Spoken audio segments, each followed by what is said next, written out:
사랑합니다. 저는 지난주에 앞선 말씀을 가지고 교회가 무엇인지에 대해서 말씀을 나눴습니다. 교회는 누룩 없는 자로 부름받은 공동체라고 했습니다. 교회 안에 누룩, 곧 곰팡이를 없애기 위해서 유월절 어린 양 되신 그리스도께서 피 흘리심으로 교회 안에 있는 누룩, 곰팡이를 다 닦아주신 공동체다. 그러니까 교회 안에는 결코 곰팡이 냄새가 나면 안 된다 말씀드렸습니다. 교회 안에 나는 곰팡이 냄새는 무엇일까요? 너희가 어찌하여 자랑하느냐? 사도가 물은 것처럼 자꾸 자랑하려는 교만함이야말로 교회 안에 곰팡이와 같은 겁니다. 내 지식을, 내 경험을, 내 경륜을 자꾸 자랑하든지 우리 교회만을 자꾸 자랑하는 것은 그리스도께서 피 흘려서 닦아내신 아주 나쁜 곰팡이예요. 그거 없는 우리 교회가 되면 좋겠습니다. 이렇게 곰팡이가 번져나간 교회의 특징이 있습니다. 첫 번째는 음행한다는 겁니다. 세상의 문화에 물들어서 그 끔찍한 음행의 죄를 짓는 거예요. 그러나 교회 안에 곰팡이가 있을 때 나타나는 두 번째 현상은 그 죄 짓는 형제를 보고도 무관심한 거예요. 나만 음행 안 하면 됐지. 뭘 굳이 복잡하게. 남의 사생활인데. 형제가 죄를 짓든 말든 교회에 그 죄가 퍼지든 말든 나는 신경 안 쓰고 있는 거예요. 내 신앙만 지키는 그 무관심이 누룩이 있는 곰팡이가 퍼져나가는 교회의 특징이라. 그러면 교회는 왜 누룩 없는, 누룩이 있는 곰팡이가 퍼지는 교회로 변질될까요? 그건 오해 때문이라고 말씀드렸습니다. 복음이 무엇인지 오해했어요. 복음을 전하는 목회자들이 누구인지 오해했어요. 그 결과 교회가 무엇인지 오해했어요. 잘못된 지식, 무지함 때문에 교회 안에 누룩이 번져나갔고 교회는 큰 절망 가운데 빠집니다. 오늘 본문은 전혀 다른 이야기를 하는 것 같지만 사실은 그렇지 않습니다. 교회 안에 누룩이 번져나갔기 때문에 오늘 전혀 다른 일 같지만 그 범주 안에서 한 가지 교회를 매우 혼란스럽게 하는 일이 일어나고 있습니다. 너희 중에 누가 다른 이와 더불어 다툼이 있는데, 교회는 워낙 다양한 사람들이 모입니다. 의견의 차이가 참 많은 공동체가 교회죠. 세상보다 더 많아요. 세상은 커트라인이 있잖아요. 분명한 목적이 있잖아요. 위계가 있잖아요. 돈이 있잖아요. 좀 생각이 달라도 동의하고 따라와야 돼요. 그런데 교회는 그렇지 않죠. 그러다 보면 잘못 관리되면 교회 안에 다름이 다툼의 이유로 변질됩니다. 그런데 이 다툼이 한 번 일어나는 다툼이 아니라 헬라어 원어로 보면 지금까지도 계속 반복되는 다툼이에요.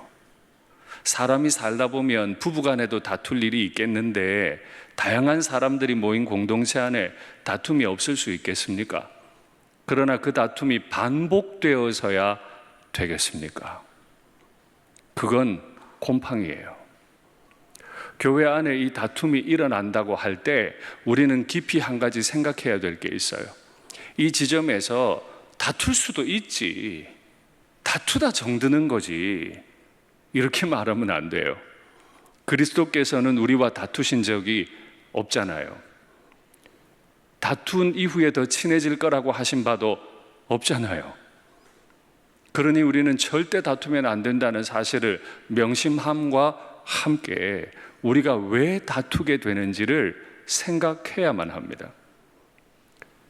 한번 먼저 짚고 넘어가죠. 혹시 나는 잘 다투는 사람입니까? 마음으로 생각해 보십시오. 교회 일을 하는데 가만히 정직하게 돌아볼 때 어찌 됐건 간에 나는 자꾸 다투는 사람입니까? 그렇다면 지금 내 안에 곰팡이가 있을 가능성이 매우 많습니다. 아니, 목사님, 내가 잘못해서가 아니라 남이 잘못해서요. 나는 의로운데 저 사람이 불의해서요. 나는 안 싸우고 싶은데 저 사람이 자꾸 싸움을 걸어와서요. 다른 사람은 안 싸우는데 왜 자꾸 나는 싸우게 되죠? 나 혼자 의로운가요? 다른 사람은 협잡하고 있나요? 혹 내 안에 다툼의 영이, 다툼의 곰팡이가 있는 건 아닙니까? 오늘 다른 모든 기도를 뒤로 하고 내 안에 냄새나는 이 곰팡이, 다툼의 곰팡이들을 주님 앞에서 점검하고 다 도려내는 은혜가 있으면 좋겠습니다. 아무리 위대한 일을 해내는 교회라 할지라도 다툼 한 번으로 교회는 무너집니다. 정말 큰 역사를 일으킨 교회가 그 역사 이후에 무너지는 걸 한두 번 보는 게 아니에요. 그건 주님 뜻이 아니잖아요. 그런데 고린도 교회 안에 다툼만이 문제가 아니라 이 다툼을 해결하는 방법도 문제였어요. 바로 그들의 말이에요. 절제되지 않는 말. 어떤 문제가 있었는지 먼저 시편 말씀 가지고 확인해 보시죠. 내가 성내에서 강포와 분쟁을 보았사오니 주여 그들을 멸하소서, 그들의 혀를 잘라 버리소서. 다시 한번 올려주실래요? 강포와 분쟁을 보았다고 하죠. 강포한 사람이 있으면, 분쟁한 사람이 있으면 주님 앞에 간구합니다. 멸하십시오. 분쟁이 큰 죄 아닌 것 같잖아요. 그러나 주님 앞에 멸망받을 행동입니다. 그들의 혀를, 남들과 잘 다투는 그 혀를 잘라버리래요. 얼마나 무서운 말이에요. 성경은 다툼을 결코 정당화하지 않습니다. 그럼 누구와 다툴까요? 다시 시편 말씀 확인하겠습니다. 나를 책망하는 자는 원수가 아니라 나한테 자꾸 시비를 걸어요. 근데 그 시비 거는 사람 원수가 아니래요. 만일 원수일진데 내가 참았을 거다. 원수가 날 또 자극하는구나 하고 참았을 거다. 나를 대하여 자기를 높이는 자, 교만하고 자랑하는 자는 나를 미워하는 자가 아니라 미워하는 자일진데 내가 그를 피하여 숨었으리라. 싸움에 안 걸려들었을 거라는 거예요. 그런데 왜 교회 안에 다툼이 일어나고 자꾸 그 다툼이 반복이 되는가 하면 그는 곧 너로다. 나의 동료, 나의 친구요, 나의 가까운 친우로다. 우리가 같이 재미있게 의논하며 무리와 함께하여 하나님의 집 안에서 다녔도다. 어떻게 생각하세요? 얼마 전까지 함께 기뻐했어요. 얼마 전까지 유월절 잔치를 누렸어요. 얼마 전까지 하나님의 일을 함께 계획했어요. 하나님의 일하심을 함께 나누었어요. 근데 그 사람과 다투게 됐어요. 오늘 각자에게 주시는 말씀이 있으리라고 생각합니다. 다시 묻겠습니다. 나는 종종 다투는 편입니까? 아닙니까? 나는 의로운데 그가 불의해서 다툽니까? 아닙니까? 이 문제를 해결하지 못하니까 바깥에 가서 말하기 시작해요. 구태여 불의한 자 앞에 가서 고발하고 성도 앞에서 하지 않느냐. 뭔가 다툼이 자꾸 반복이 되니까 해결 못하겠으니까 불의한 자들 앞에 구태여 가는 거예요. 여기 이 구태여라고 번역된 이 단어는 감히라는 뜻입니다. 그래서 많은 영어 성경들이 다 there라고 하는 단어를 씁니다. 감히 너희가 교회 안에 다툰 그 일을 가지고 불의한 자들 앞에 가느냐. 톤 아디콘. 성도들 앞에서 하지 아니하느냐. 톤 하기온. 말이 비슷하죠. 불의한 자들, 성도들. 단어 발음해도 비슷하고요, 모양도 비슷해요. 세상에도 법정이 있고 교회 안에도 법정이 있어요. 그런데 성질을 참지 못하고 내가 이겨야 되겠으니까 그리스도의 몸인 교회 안에서 일어난 이 다툼을 세상의 불의한 자들 앞에 가지고 가서 판단받으려고 한단 말이죠. 최근에 제 제자인 서울에 있는 어떤 법원의 판사로 있는 제자가 찾아왔어요. 그리고 제가 목회하는 걸 보고 듣고 교회에 감사헌금을 드리고 갔죠. 그 판사가 제게 와서 이렇게 말해요. 목사님, 교회가 왜 자꾸 법원에 고소고발하는지 모르겠어요. 판사님들이 모여서 사건 배당을 할 때 너 교회 다니잖아 하고 자꾸 자기한테 그 사건을 배당한대요. 그때마다 너무 부끄럽다는 거예요. 교회가 너무 무능해졌어요. 교회 안에 다툼 하나 해결할 능력이 없어서 세상 법정에 고소를 해요. 왜 이렇게 됐을까요? 사실은 여기 이 불의한 자라는 말은 교회 안에 있지 않은 사람은 모두가 불의하고 비윤리적이라는 말인가요? 그렇지 않습니다. 바울이 다른 비유법을 쓰고 있고 강조하는 거죠. 진짜 악하다는 뜻보다도 교회 안에 다투는 자들보다 세상에 선한 자들이 더 많을 수 있습니다. 그런데 굳이 불의하다는 표현을 쓴 것은 그리스도의 피로 씻음받은 자가 아니기 때문에 불의한 자라고 표현했습니다. 예전에 특세 때도 제가 말씀드렸지만 정부, 법원, 이곳은 다 하나님께서 사회 질서를 위해서 주신 일반 은총의 기관입니다. 기억나시는지 모르겠습니다. 좀 불의한 명령 같아도, 좀 내가 볼 때는 힘들고 고된 명령 같아도 정부의 명령일 때 우리가 따라야 하는 이유, 하나님께서 질서를 유지하기 위해 세상에 정부를 주셨기 때문이라 말씀드렸어요. 그런 의미에서 보면 정부도 필요하고 법원도 필요하고 문제가 생겼을 때 법원에 의지할 수 있습니다. 그러나 문제는 교회 안에서 일어난 문제를 세상 법정으로 가져가도 되는가 하는 것입니다. 그리고 왜 교회는 교회 안에서 이 문제를 해결하지 않고 세상 법정으로 가져가는가? 무엇 때문에 그렇게까지 고소고발하며 다투어야 하는가 하는 것입니다. 세상 법정에 고소고발하지 못하게 하는 첫 번째 이유는 세상 법정이 이미 타락했기 때문입니다. 로마법이 아무리 발전되어 있다 할지라도 2000년 전 로마법은 권력자들의 하수인이었습니다. 권력자들에 의해 다 판단됐습니다. 권력자들을 위해서 판단됐어요.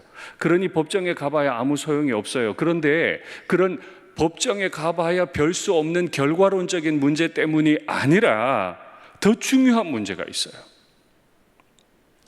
세상은 교회를 판단할 지식도 경험도 논리도 알지 못해요. 세상이 어찌 그리스도의 피로 씻음받지 않았는데 누룩 있는 자가 어떻게 교회를 판단합니까? 하나님께서 피로 값주고 사신 공동체를 무슨 지식에 근거해서 판단한단 말입니까? 예전 특세 때 제가 책 한 권을 소개해드리면서 소개한 글인데 한번 확인하시죠.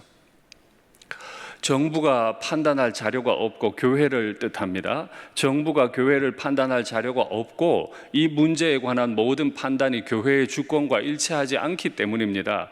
정부를 존중합니다. 법원을 존중해요. 그러나 교회의 문제를 가지고 가면 안 되는 이유는 교회의 주권과 법원, 정부의 주권이 일치하지 않기 때문입니다. 교회는 그리스도 안에서 자신의 고유한 왕을 모시고 있습니다. 왕이 다른데 다른 나라 가서 판단받을 수 없잖아요. 우리 국내 문제를 미국 가서, 일본 가서, 중국 가서 판단받을 수 없는 거잖아요. 교회가 국가 안에서 활동하는 것은 정부의 허가 때문이 아니라 하나님의 법 때문입니다. 한국 안에서 일어난 문제를 미국 법원에 판단받을 수 없듯 그리스도의 몸인 교회 안에서 일어난 문제를 세상 법정에 가서 판단받을 수 없는 것은 교회에는 왕이 따로 계시기 때문이라. 그러면 교회 안에 다툼이 일어나고 이 다툼을 세상 법정으로 가져간 사람들이 놓치고 있는 건 뭐죠? 교회의 왕이 그리스도시라는 걸 잊었다는 겁니다. 분노가 너무 심해서, 내 뜻대로 바꾸고 싶은 마음이 너무 커서, 경계를 넘어서 왕이신 그리스도를 무시하고 세상 법정까지 쫓아갔다는 거예요. 그러면 그리스도께서는, 통치자이신 예수님께서는 교회에 이 다툼을 해결할 문제들을, 이 문제를 해결할 방법들을 주신 적이 없습니까? 아닙니다.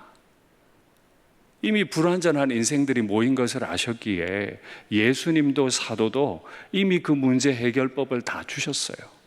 말씀 확인하시죠. 어떤 사람이 죄를 지었어요. 문제를 일으켰어요. 그래서 교인들이 가서 권면했는데 듣지 않거든. 분명히 주님의 이름으로 권면했어요. 근데 듣지 않거든 한두 사람을 더 데리고 가려는 거죠.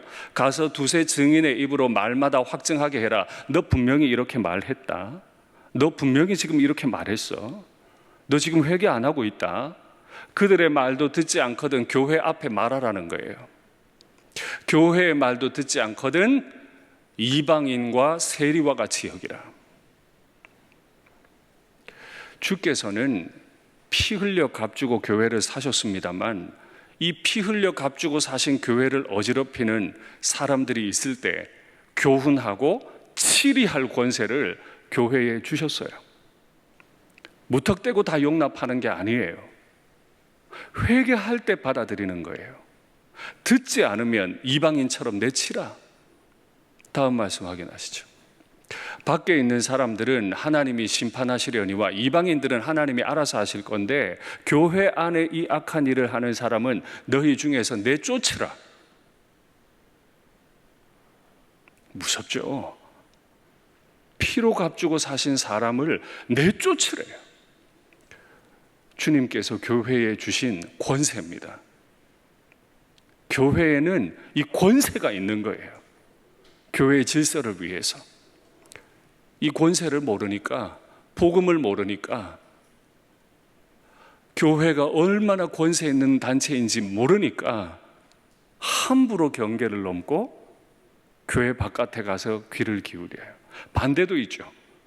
세상 법과 세상 기준, 세상의 모든 모습들을 교회 안에 가지고 와서 자꾸 적용하려고 하는 것도 심각한 규칙 위반이에요. 어떻게 세상의 법이 교회 안에 들어올 수 있습니까? 교회의 왕은 예수님인데. 다음 말씀 확인하시죠. 그러나 어리석은 변론과 족보 이야기와 분쟁과 율법에 대한 다툼은 피해라. 다툼 피하래잖아요. 법이요, 이런 거 하지 말래잖아요. 이것은 무익한 것이다. 너희가 아무리 법 따져봐라. 그걸로 교회가 화평해지나? 헛된 것이다. 사실 다툼이 어디서 일어나요? 다 법이래, 다. 이단에 속한 사람을 한두 번 훈계한 후에 멀리해라. 도대체 하나님의 교회를 어지럽히거든 자꾸 다툼을 일으키거든 멀리해버려라. 무섭죠? 그리스도께서 우리를 그 피로 용서하시고 천국을 허락하셨으나 자신의 피로 값주고 사신 교회이기 때문에 끔찍한 사랑으로 교회를 돌보시는데 그 교회를 아프도록 자꾸 다투는 사람이 있으면 권면하고 교회 앞에 알리고 그것도 안 되면 권세 있게 교회 밖으로 내치라는 거죠. 이걸 못하니까 세상 법정으로 가는 거예요. 교회에 권세가 없어.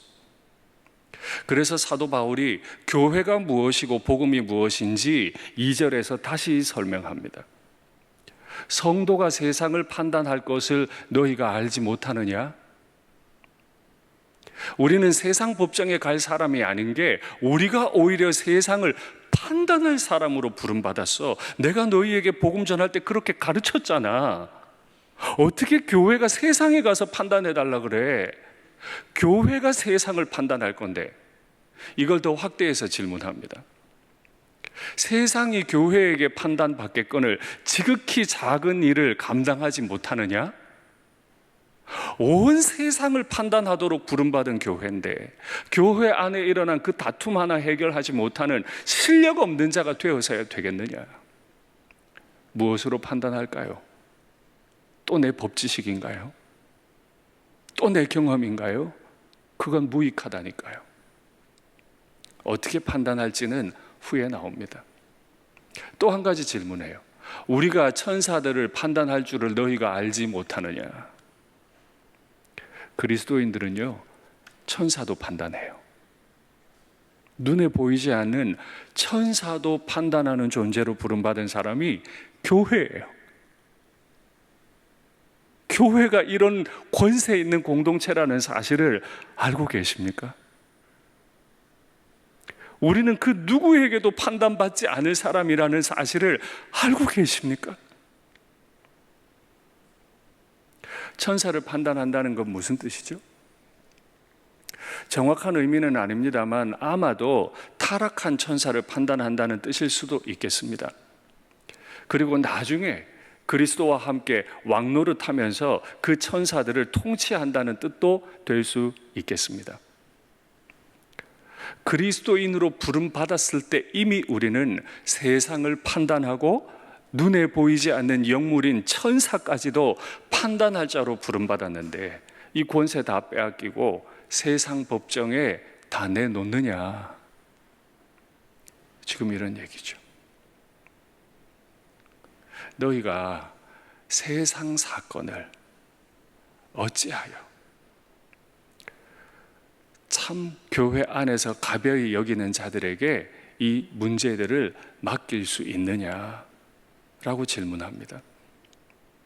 여기서 이 세상 사건이라고 하는 건 세상에 일어나는 대단한 일이라는 말이 아니고 아주 소소하게 일어나는 일상적인 사건을 의미합니다. 이 일상적인 사건이 일어날 때 교회 안에서 경히 여기는 자들에게 어떻게 판단받을 수 있니? 이렇게 질문해요. 그럼 교회 안에서 경히 여긴다는 뜻은 뭔가요? 멸시받는 사람이라는 뜻입니까? 교회 나온 지 얼마 안 되는 사람이라는 뜻입니까? 아니요. 이건 관례적인 표현인데 교회 바깥에 있는 사람, 교회에서는 아무 값어치 없는 사람, 곧 그리스도인이 아닌 사람. 똑같은 말 지금 다시 반복하고 있죠. 왜 교회가 이렇게까지 문제가 심각해졌습니까? 왜 문제를 해결하지 못하고 있습니까? 복음을 오해해서, 제대로 알지 못해서, 성경을 알지 못해서, 목회자로부터 제대로 가르침을 받지를 못해서, 교회가 무엇인지 정확히 알지 못해서, 내 영혼 안에, 교회 안에 곰팡이가 곳곳에 퍼져나가 버려서 그래서 문제가 됐대요. 그래서 바울이 다시 심각하게 말합니다. 내가 너희를 부끄럽게 하려고 이 글을 썼다. 부끄럽게 하려는 것이 아니라 라고 말하면 좋을 건데 바울은 그렇게 말하네요. 부끄럽게. 성령께서 말씀하세요. 내가 부끄럽게 하려고 이 말 쓴다. 내가 피 흘려 값주고 산 내 교회지만 내가 내 교회를 부끄럽게 만들어 버리려고 이 글을 썼다. 우리 중에 누가 내 자식을 부끄럽게 만들고 싶겠습니까? 아무리 못난 자식이라도 그 자식이 내 자식이면 그 허물 다 가리려 들지. 세상 어느 부모가 자식의 허물을 드러내고 부끄럽게 해요? 그런데 지금 보세요. 성령께서 내가 너희를 부끄럽게 하려고 이 글을 쓴다. 부끄럽게 하는 이유는 뭐죠? 수치당하고 쫓겨나라고? 아니잖아요. 지금 일시적으로 부끄럽더라도 다시 회복하라고. 빼앗긴 그 권세 다시 찾아오라고. 세상을 정말 권세 있게 살아보라고. 그리스도의 도구가 돼서 통치해보라고. 내가 너희를 부끄럽게 하려고 이 글을 쓴다. 교회는 뭘 부끄러워해야 할까요? 음행 부끄러워해야죠. 자기 계모를 데리고 사는 죄를 부끄러워해야죠. 다음 주에 보시겠지만 우상 숭배를 부끄러워해야죠. 그죠? 오늘 말씀의 제목과 같이 성도와 교회가 정말 부끄러워해야 할 일은 음행도 맞고 우상 숭배도 맞는데, 정말 부끄러워해야 할 일은 사역은 할 줄 아는데 사랑은 못하는 거. 사역은 잘 알고 법은 잘 아는데 사랑이 뭔지 모르는 거. 이걸 부끄러워해야 합니다. 말씀을 맺겠습니다. 성도 각자가 교회가 정말 부끄러워해야 할 일을 지금 내 마음에 품고 있지는 않습니까? 남들의 음행을 판단하고 남들의 죄를 판단하고 내 안에 곰팡이가 번져나가는 건 모르고 있지는 않습니까? 사역하려 하기 이전에 사랑하려 애쓰십시오. 교회의 법을 알려 하기 이전에 사랑을 먼저 배우십시오.